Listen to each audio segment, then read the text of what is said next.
Hello, all cinephile. Mike, your friendly neighborhood cinephile, is here, and it is day 9 of And the Oscar Goes To, my series of short videos on who I believe will win, and in some cases, who I think should win the big award come Oscar night on March 10th. So, we've looked at our supporting performances, so today we're moving on and looking at the leading ones, starting off with lead actor.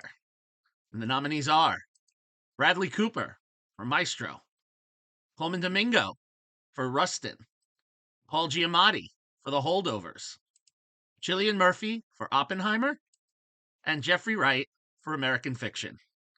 As we do, let's take a look at these one by one. Bradley Cooper literally transforms himself into one of the greatest musical minds of our time, Leonard Bernstein. Now, it's said that Cooper trained for years to learn how to conduct so he could imbue the man as truthfully as possible, and additionally will give us a very nuanced performance of a man who struggles between the greatest love of his life, his wife, and the other men with whom he shares very common affection for. We then have Colman Domingo as civil rights activist Bayard Rustin, who takes us on an emotional journey as he both fights with and at times against the NAACP as he battles racism and homophobia in the 1960s. While channeling some of these extreme circumstances, Domingo flashes a big smile that shows he won't back down and he will accomplish all that he sets out to do. Now we have Paul Giamatti, who plays Paul Hunham in The Holdovers, a curmudgeonly history professor at the prep school he once attended, who has more going on behind his eyes than he's willing to show. Giamatti creates a character that is both sympathetic and pathetic, and yet he lets us feel all the pain he goes through as he comes of age, and he will have his arc pay off in more ways than one.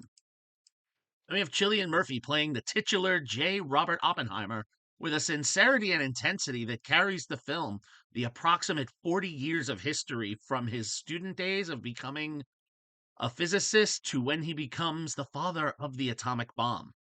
Murphy shines in small moments when on screen with only one or two other people, and then also displays great command of the room when needs to in front of larger group scenes.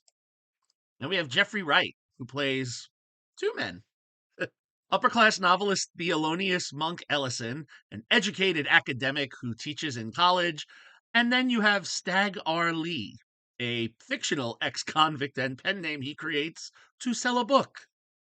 Wright code switches back and forth in a great comedic way that helps present a very layered character trying to find his place in this present-day, rather stereotypical world. Now, the winner. This is a tough one, and the battles have gone back and forth. There's a divide here. For me, personally, who I think should win is Giamatti. Maybe because I connect with his character being a teacher. Maybe it's because of the truly lived in performance. He has received some awards this season for the role, and I would love to see him take that prize on Oscar night. But who is going to be called up on March 10th? Well, based on the building buzz and the SAG win last night, it's more than likely that Cillian Murphy is going to hear his name called and he will walk up to that stage to collect that gold statue. So there you have it. See everyone tomorrow as we look at Best Actress. But until then, this is Cinephile Mike saying take a break and watch something new.